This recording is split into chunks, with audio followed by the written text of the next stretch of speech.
네. 아래 거래를 주식회사 한공의 입장에서 옳게 분개한 것은 단기 매매 목적으로 소유하고 있던 A사 주식 100주를 주식회사 대한의 기계장치와 교환했습니다. 교환 거래죠. 예. A사 주식의 취득원가는 300원이고 시장 가치는 340원이다. 이 기계장치에 대한 B회사의 장부 금액은 31,100원이다.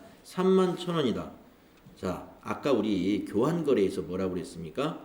이종 간의 자산은 제공된 자산의 공정가치를 취득원가로 본다. 기억나시죠? 이종 간의 교환이.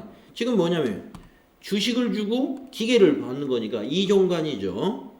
네, 그러면 이 주식의 공정가치를 기계장치의 취득원가로 분개해야 돼요. 자, 한번 볼까요? 기계장치와 교환하는데 A사 주식의 취득원가는 300원이고 시장가치가 340원.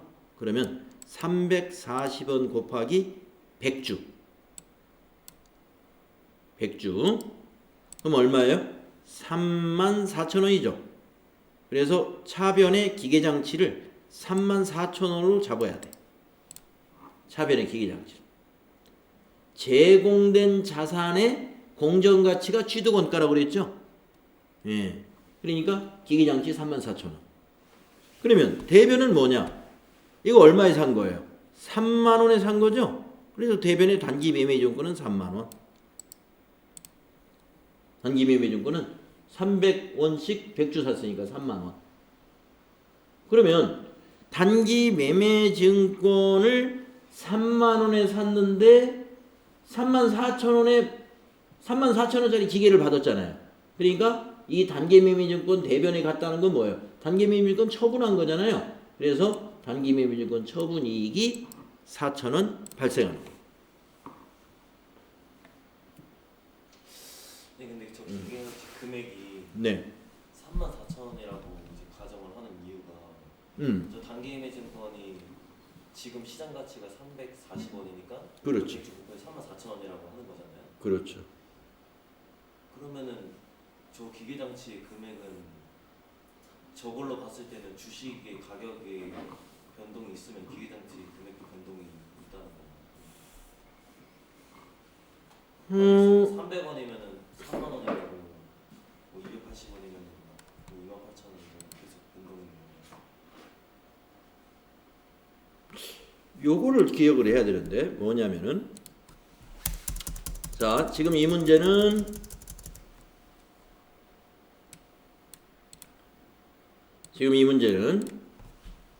어떤 문제냐면은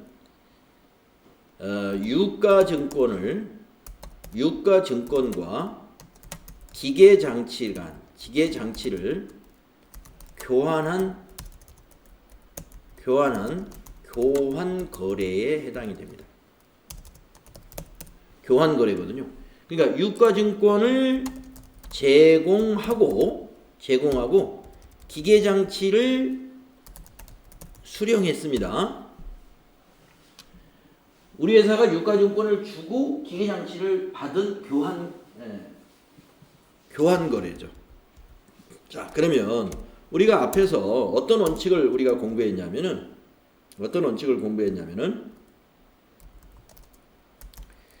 이종 간의 교환 거래에서는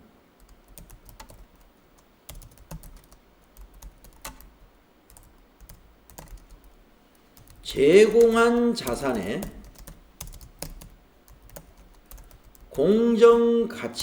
공정가치로 취득 자산의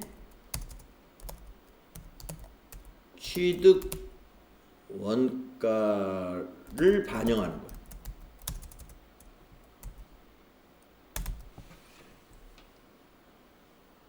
취득 원가로.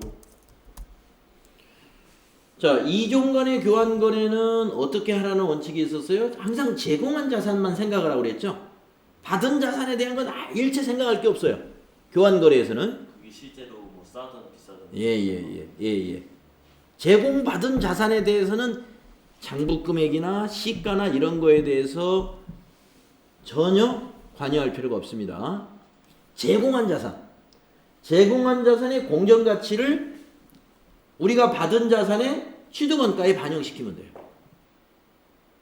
예. 그래서 이렇게 공정가치가 지금 주식이 한 주당 340원짜리예요. 100주니까 이 기계장치를 받았으니까 기계장치의 취득원가를 34,000원으로 취득한 걸로 보는 거예요. 근데 이제 실제로는 예. 여기서 봤을 때 기계장치랑 좀 금액이 비슷하게 산정을 하겠죠. 차이가 안 나게. 그렇겠죠. 예. 실제로 주식을 주고 살 때는 그 가격이나 기계가 비슷하니까 교환을 하는 거죠. 터무니없이 차이 나면 뭐 교환을 할 리가 없겠죠. 예. 왜 다소간의 차이는 있을 수가 있겠죠. 예. 그 차이에 대한 회계 처리를 이렇게 한다 이거. 그러니까 우리는 이 주식을 3만 원에 산 주식이에요. 근데 지금 팔면 34,000원이야. 그러니까 기계를 우리가 받았으니까 이건 34,000원에 산 거다 해서 취득 금액을 34,000원으로 기록합니다. 그러면 대변에 단기 매매 증권을 3만 원 처분한 걸로 처리하는 거예요. 처분한 걸로. 처리하고 현금 대신에 뭐로 받았어요? 기계로 받았어요. 기계로. 그러니까 4,000원은 뭐예요? 단기 매매 증권 처분 이익이 발생하는 거죠. 예. 단기 매매 증권 처분해가지고 기계를 샀다고 보는 거예요. 이게 교환거래 형태예요. 그런데 동종 간의 교환에서는 어떻게 한다고 그랬죠? 제공한 자산의 공정가치를 취득자산의 취득원가로 보는 게 아니라 제공한 자산의 장부금액을 취득자산의 취득원가로 보기 때문에 만약에 이게 지금 동종간에 거래다 그러면은 이 기계장치가 그냥 3만 원이 되는 거예요. 34,000원이 아니라. 그러면 이런 게 없어져요. 이런 게. 이익이나 손실이라는 게 없어요. 똑같이. 여기 이게 취득금액이니까. 이게 장부금액이니까. 이 장부금액 그대로 여기도 3만 원으로 해버린다 이거죠. 3만 원으로. 예. 그러면 기계장치 3만 원, 단기매매주가 3만 원. 이렇게 분계가 되는 게 동종간, 예, 교환거래. 지금 이거는 이종간. 그래서 여기서는 지금 이종간이다라고 이 문제에서 명시를 안 했지만 우리가 말을 안 해줘도 주식을 주고 기계를 받았으니까 누가 봐도 이건 이종간이죠. 근데 대개 시험에서는 이종간이다, 동종간이다 아예 딱 정해줍니다. 다음 3번. 유형자산에 대한 설명 중 옳지 않은 것은 됐어요. 예, 설명 중 옳지 않은 것은 자본적 지출과 수익적 지출을 명확히 구분 표시해야 하는 이유는 어떤 특정한 지출을 자본적 지출로 처리하느냐 아니면 수익적 지출로 처리하느냐에 따라 기업의 재무 상태와 경영 성과가 크게 달라지는 경우가 많기 때문이다. 당연하죠. 자산으로 보느냐 비용으로 보느냐니까 경영 성과가 크게 달라지죠. 다음 2번. 새로운 생산 공정의 재택이나 기계 부품의 성능 개선을 채택, 새로운 생산 공정의 채택, 기계 부품 성능 개선을 통하여 생산 능력 증대, 내용 연수 연장, 상당한 원가 절감이나 품질 향상을 가져오는 경우에는 관련된 지출이 미래 경제적 효익을 증가시키므로 자본적 지출로 처리해야 한다. 맞죠? 다음에 유형자산 취득 후 지출의 효과가 단기간에 종료하는 것이라면 당해 지출을 전에 단기 비용 항목인 수선 유지비 계정으로 처리하는 것이 타당하다. 그렇죠. 효과가 단기간에 종료된다는 것은 자본적 지출이 아니다는 거예요. 예. 예를 들어서 고쳤는데 뭐 벨트를 교환했어요. 벨트. 그 벨트 또 지나면 또 일정 기간 지나면 또 벨트 또 끊어져. 그러면 그때 또 갈아 끼워야 되죠. 이런 것은 그냥 수선 유지비다. 그다음에 4번. 감가상각은 유형자산의 가치 감소분을 기록하기 위한 회계 처리이다.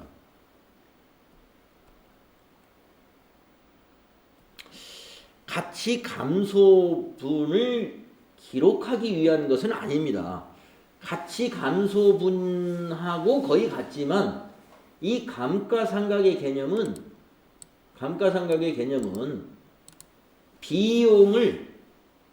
비용을 배분하는 거예요.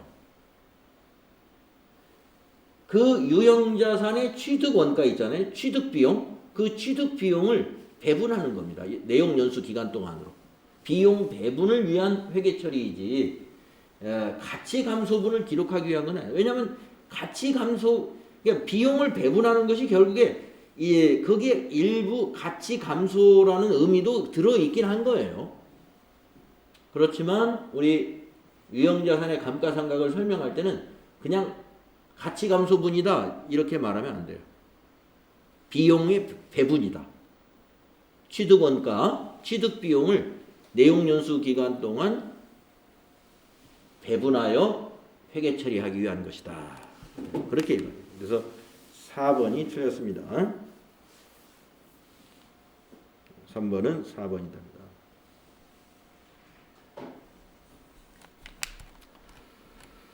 다음에 4번. 주식회사 한공은 2019년 1월 1일 500만 원의 새 기계장치를 구분했다. 새 기계장치의 추정 내용 연수는 5년이며 잔존가치는 50억으로 추정된다. 주식회사 한공은 연수합계법을 사용하여 감가상각을 행한다. 2020년도의 감가상각비는 자 그러면 2019년도에 샀으니까 2년째 거니까 계산을 어떻게 해야 될까요? 공식이 어떻게 돼야 돼요?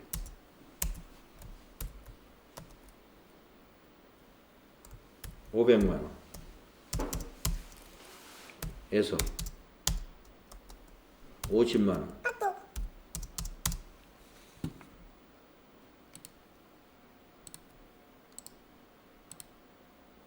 원 빼죠.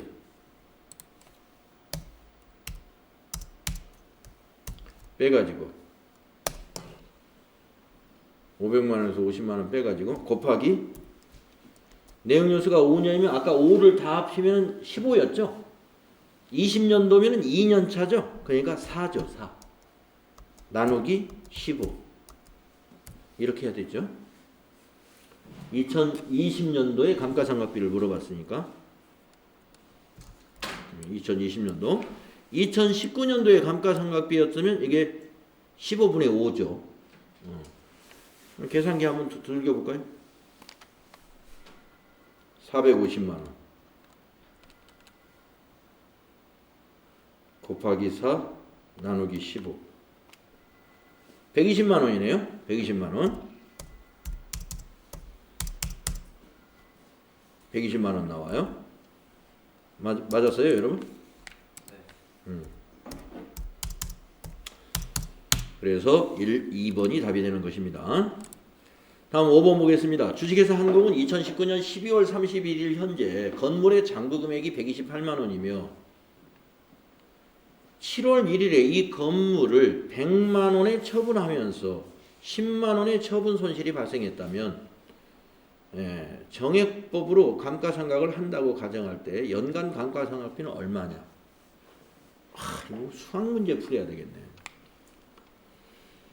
자, 7월 2020년에 19년 12월 31일에 샀는데 아니 산 게 아니라 2019년 12월 31일 장부 금액이 이만큼이었는데 128만 원이었는데 7월 1일 날 6개월 후에 이걸 100만 원에 팔았어요. 6개월 후에 그랬는데 손실을 봤대. 10만 원. 원래는 이거하고 비교하면 얼마 손실이에요? 28만 원 손실인 거죠. 그러면 10만 원만 손실 봤다는 것은 6개월치 감가상각비가 18만 원이 있다는 얘기지. 예. 그러면 연간 감가상각비는 18만 원 곱하기 2. 예, 그렇죠. 36만 원이죠. 예. 원래는 전기 결산 때 장부 금액이 128만 원이었는데 100만 원에 팔았다. 단기 6개월치 감가상각 안 했던 시점으로 보면 28만 원이 손실을 본 건데 10만 원만 손실 봤다고 그러니까 18만 원을 감가상각했다는 얘기죠. 그러면 6개월에 18만 원이니까 여기서 말하는 연간 감가상각비를 물어봤으니까 그냥 36만 원. 예, 계산 가능하죠. 그래서 3번이다. 자, 이건 뭔가요? 1월 1일 날 A 회사와 B 회사는 기계장치를 교환했다. A 회사가 보유하고 있던 기계장치의 교환 직전의 장부 금액은 이게 지금 A 회사가 보유했던 50만 원이 장부 금액이에요. 50만 원이고 교환으로 제공한 기계장치 공정가치는 40만 원이다. 교환으로 제공한 기계장치의 교환 시 A 회사의 분계로 맞는 것은 기계장치 교환은 2종 간의 교환에 해당한다. 아, 2종 간이다. 네.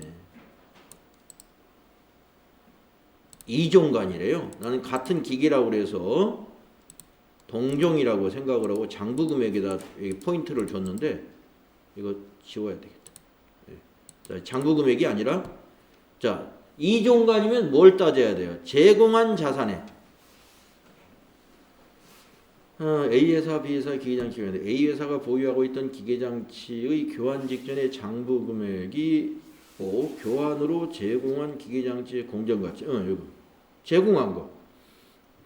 제공한 기계장치의 공정가치가 40만 원이죠. 그러면 차변의 기계장치를 40만 원으로 잡아야 돼. 이것도 40만 원. 이것도 40만 원. 자, 이종 간의 교환에서는 아까도 말씀했다시피 제공한 자산의 공정가치가 차변에 와야 돼요. 네, 그래서 요 둘 중에 하나예요. 자, 그러면 대변에 가는 건 뭐냐? 대변에 가는 것은 이거의 취득금액, 요 120만 원이 가야죠. 이걸 처분한 걸로 처리해야 되니까. 그래서 대변에 기계장치 120만 원. 처분한 걸로 하려면 반대편에 감가상각 누계액 70만 원 상계 처리해야죠. 요 70만 원. 차변에 정리하고. 그랬더니 110과 120, 10만 원이 차변이 작아요. 손실 발생했다는 거예요. 유형자산 처분 손실 10만 원. 1번이다.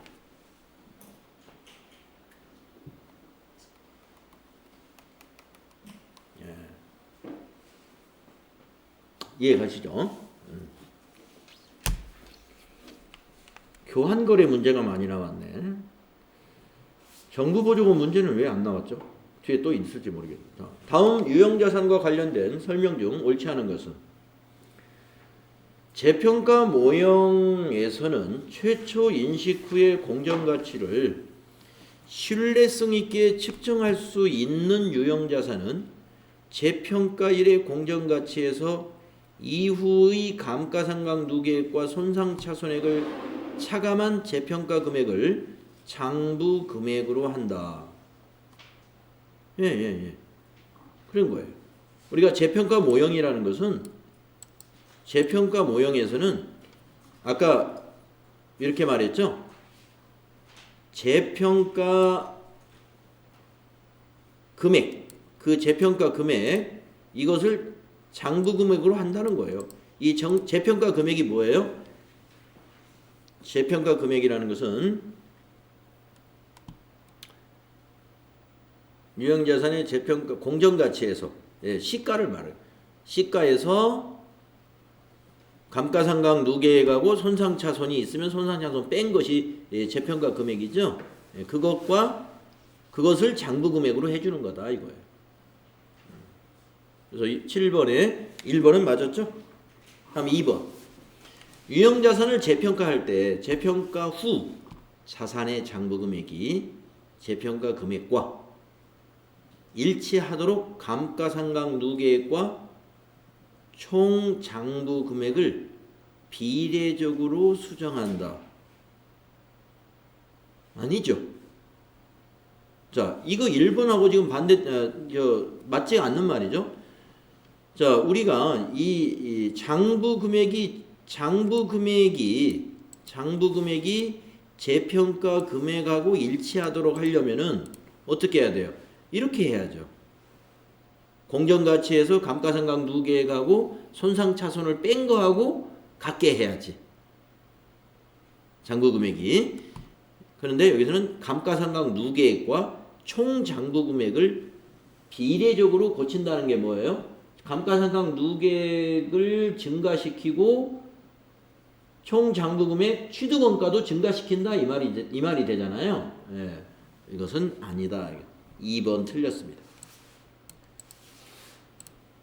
다음에 그래서 옳지 않은 것은 2번이 되고요. 자, 3, 4번 한번 읽어볼게요. 굉장히 긴데 자산의 장부금액이 재평가로 인하여 감소된 경우에 그 감소액은 당기손익으로 인식한다. 네, 재평가 손실이니까. 그러나 그 자산에 대한 재평가 잉여금의 잔액이 있다면 그 금액을 한도로 재평가 감소액을 기타 포괄 손익으로 인식한다. 그렇죠. 재평가 잉여금이 있으면 거기에서 기타 포괄 손익에서 차감시킨다고 그랬죠. 그래서 3번은 맞았습니다. 4번은 자산의 장부금액이 재평가로 인하여 증가된 경우에 즉 그 증가액은 기타 포괄 손익으로 인식하고 그렇죠. 이 말이 무슨 말이에요? 재평가 잉여금이라는 말이죠. 재평가 잉여금의 과목으로 자본에 가산한다. 예. 그러나 동일한 자산에 대하여 이전에 당기 손익으로 인식한 재평가 감소액이 있다면 그 금액을 한도로 재평가 증가액만큼 당기 손익으로 인식한다. 예. 그 전에 재평가 손실이 있었다면은 그 금액만큼은 당기 손익, 재평가 이익으로 봐야 돼요. 재평가 이익으로. 그리고 나머지만 재평가 잉여금으로 보는 거죠. 네, 3, 4번 맞았습니다. 이런 문제 너무 내용이 길어가지고 많이 틀려요. 이게 문제를 이렇게 차분히 다 읽어보고 판단하기가 좀 무척 힘들어집니다.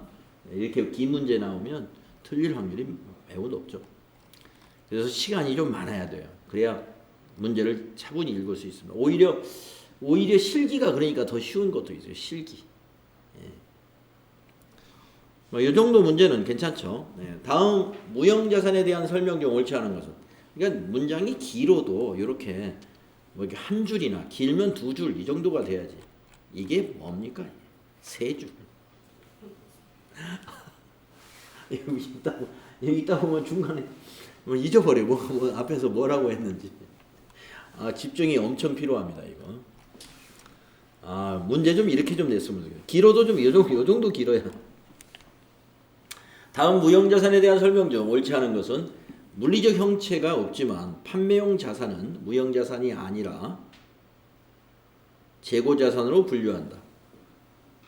그렇죠. 판매용 자산은 무형자산이 아니죠. 무형자산이라고 하려면 업무에 사용하는 것이 무형자산이지. 다음 교육훈련비, 마케팅 비용은 미래 경제적 효익이 기대되므로 무형자산으로 인식한다. 이게 틀렸네요. 네. 우리가 미래 경제적 효익이 기대는 되지만 교육훈련비나 마케팅 비용은 이게 광고 선전비 같은 거잖아요. 통제가 불가능하다는 거죠. 네. 광고 선전을 해가지고 우리 회사의 이미지가 굉장히 좋아졌어. 그 이미지를 어떻게 통제하냐 이거예요. 어떻게? 그 이미지를 통제하지 않는다.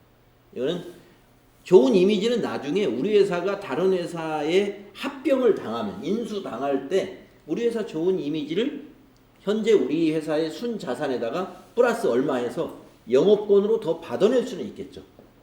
근데 회사가 다른 회사로 뭐 팔아버리는 와중에 영업권을 가지고 있으면 뭐예요? 그건 나중에 이제 보상받을 때는 그렇게 하지만 하여튼 교육훈련비, 마케팅 비용은 무형자산으로 인식할 수 없습니다. 통제 불가능. 그래서 2번이 틀렸네요. 다음 9번 보겠습니다. 다음 무형자산에 대한 설명 중 옳은 것은 무형자산의 상각은 자산이 사용 가능한 때부터 한다고 아까 맞았죠. 프로젝트의 개발 단계에서 발생한 지출은 모두 무형자산으로 인식한다. 예, 개발 단계에 지출한 것이 무형자산인 건 맞아요. 그러나 모두라고 하는 게 약간 걸려요. 예, 모두. 아까 어떤 조건을 만족해야 되는데 통제 가능하냐, 식별 가능하냐 이런 것들. 일단 기다려 봅시다. 다음 3번. 옳은 거? 그럼 아까 1번이 옳으네. 무형자산의 상각은 자산이 사용 가능한데. 그 답은 1번이었네요. 1번. 그러면 2번은 틀렸다는 거지. 모두라고 했기 때문에. 아까 우리가 무형자산으로 인식하는 조건이 따로 있었죠. 예. 개발 단계에서 발생을 했다 하더라도 거기 이것을 만족해야 된다. 예. 추가적인 조건들이 있었습니다. 그래서 틀린 거예요. 그래서 이 9번 문제는 1번을 딱 읽으니까 그냥 맞은 거예요. 그래서 답이 1번이 답입니다. 그러면 3번은 뭐가 틀렸을까요? 무형자산의 상각은 독립적 배타적인 권리를 부여하고 있는 관계법령이나 계약에 정해진 경우를 제외하고는 10년이 아니라 20년이었죠. 무형자산의 상각 방법에는 정액법, 체감잔액법, 연수학계법, 생산량 비례법 등이 있다.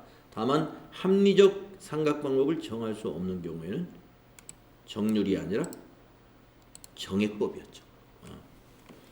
자, 우리가 아까 이거 이거 예제를 들어서 해보기 참 잘했네요. 요거였나요? 예. 정부보조금. 정부보조금 문제가 하나도 안 나왔어.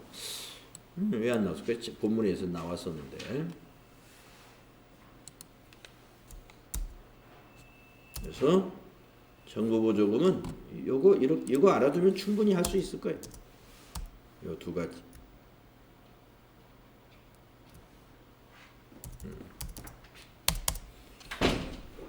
1급에 TAT 1급에 주로 나오는 모양이에요. 여기 문제로 안 다룬 거 보니까.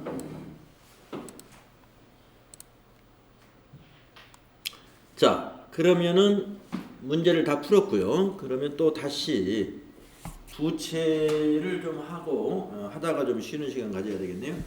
지금 쉬면 너무 많이 쉬는 거죠?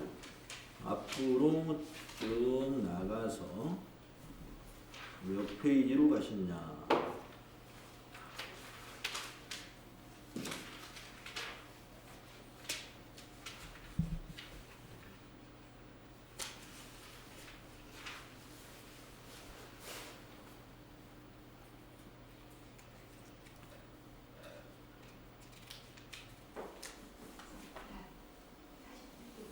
응?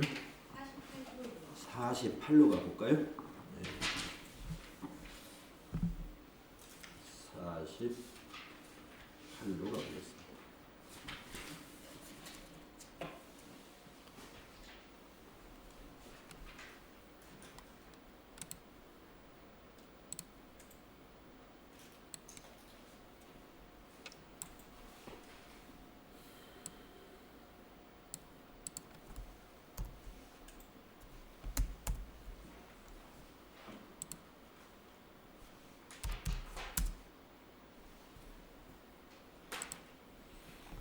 자, 이제 부채부터 한번 알아보겠는데, 부채는 유동부채와 비유동부채가 있죠.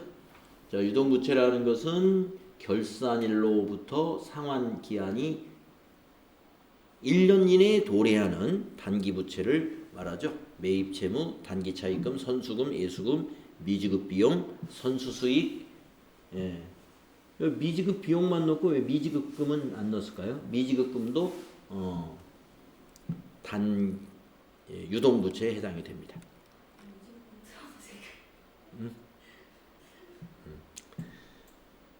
물론 미지급 비용도 유동부채고요. 미지급금도 유동부채.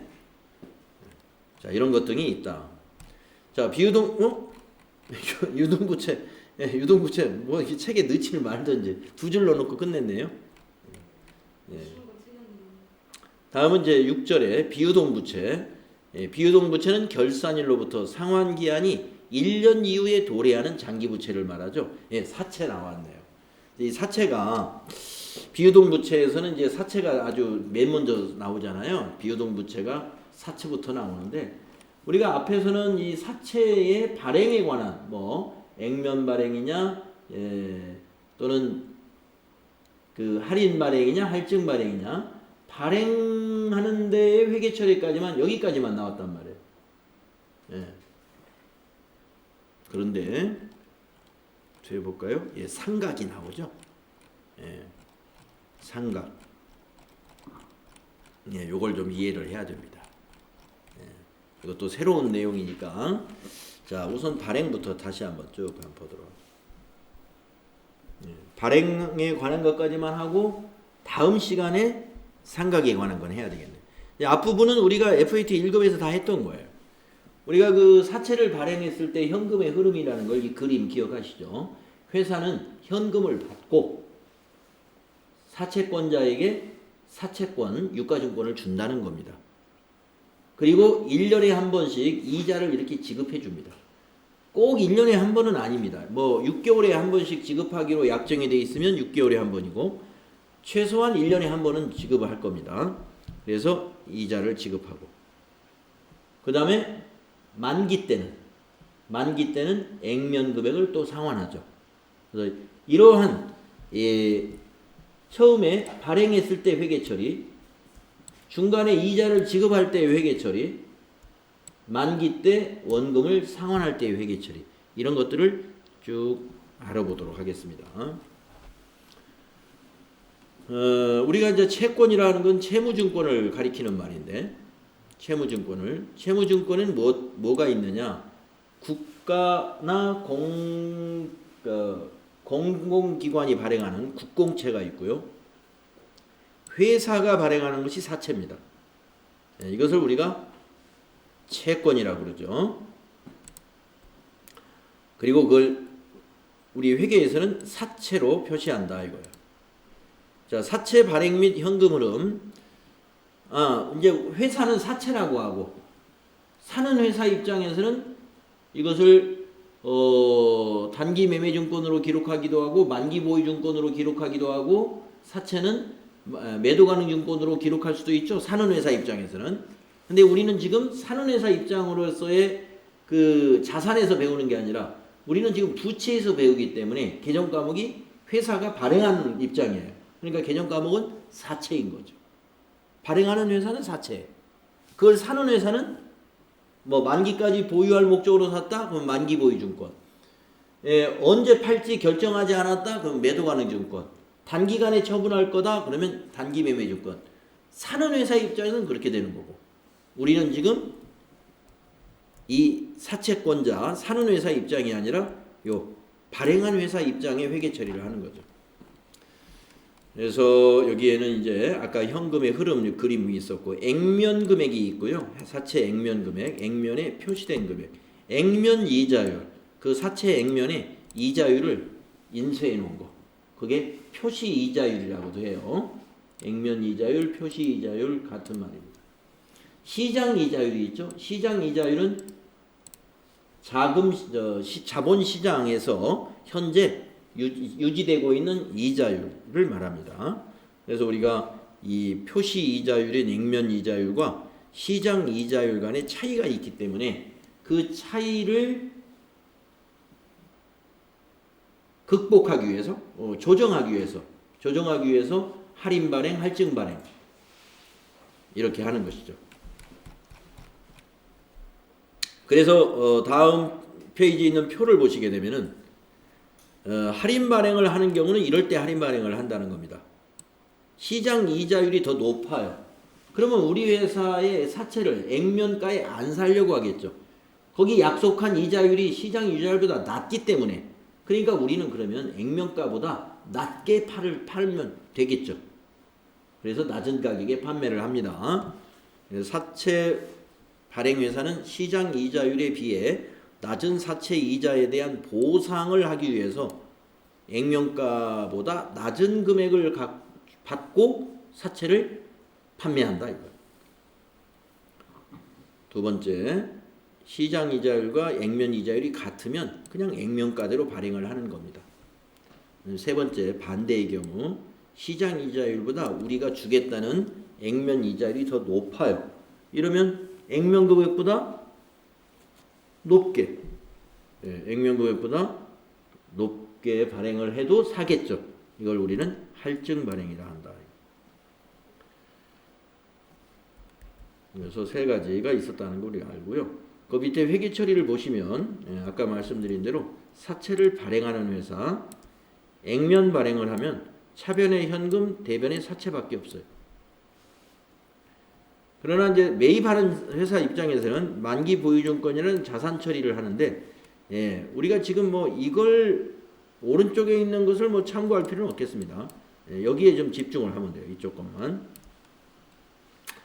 할인 발행을 하는 경우에는 차변의 개정 과목이 두 개가 나타나는데 왜 그러냐면 사채 우리가 나중에 갚아야 될 돈은 10,000원이에요. 액면가가 10,000원인데 사채는 언제나 액면가로 기록합니다. 사채라는 개정 과목.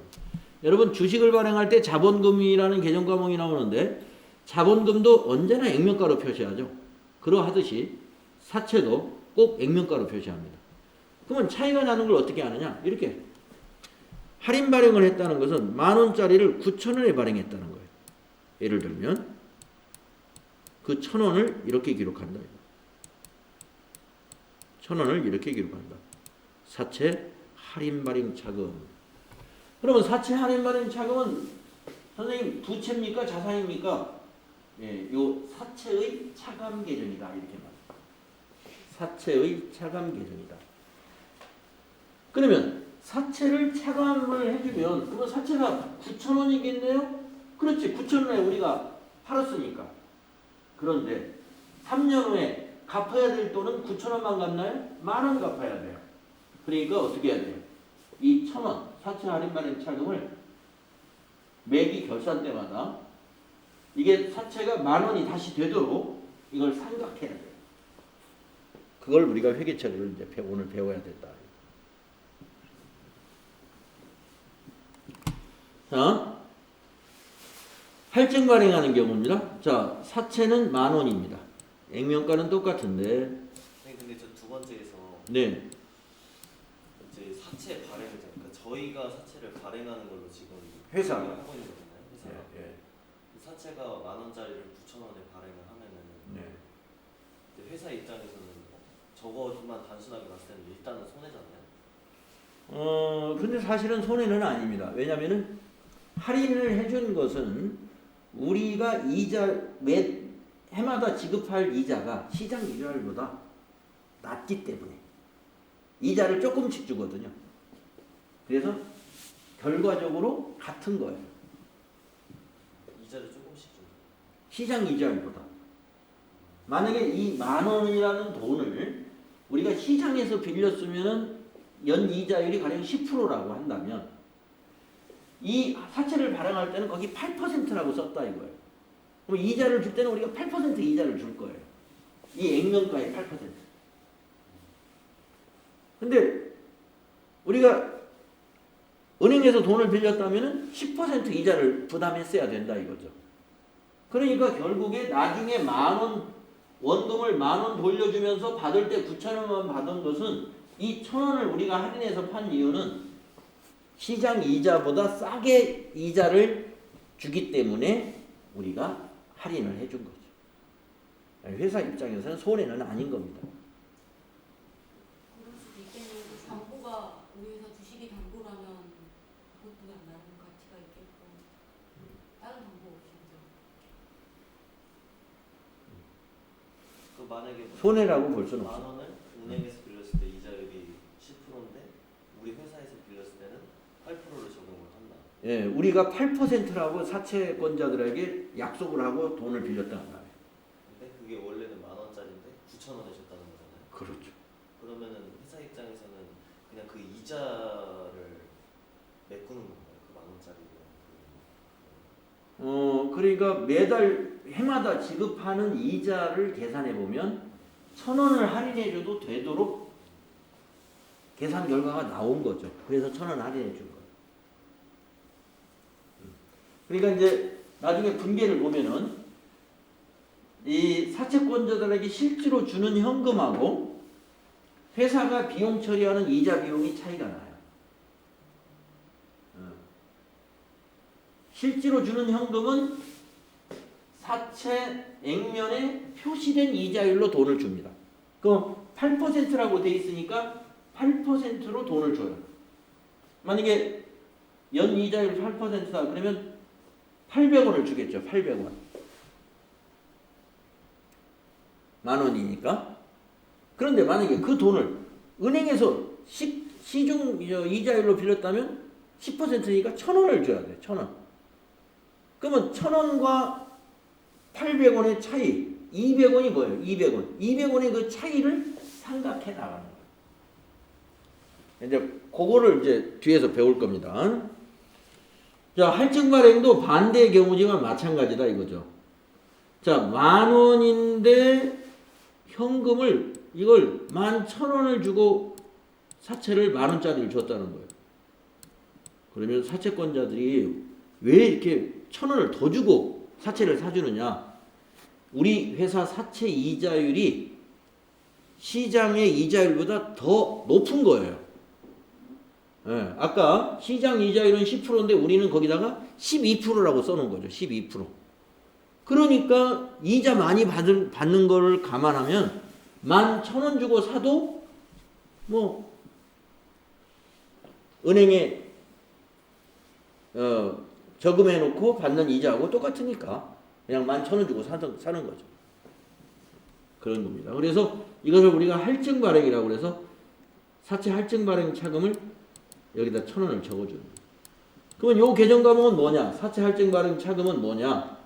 아까 사채 할인 발행 차금은 사채의 차감 계정이라고 그랬죠? 사채 할증 발행 차금은 사채의 가산 계정이다. 더해진다 이거예요. 그러면 선생님 사채가 11,000원이겠네요? 맞아요. 지금 현재는 11,000원이에요. 근데 3년 후에도 11,000원이면 안 되죠. 왜? 자, 사채가 만기가 3년이라고 봤을 때 3년 후에는 10,000원을 갚을 거란 말이에요.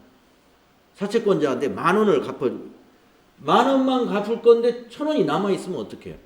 그러니까 이 1,000원을 3년에 걸쳐서 상각이라는 거예요. 상각을 해가지고 이게 제로가 돼요. 나중에.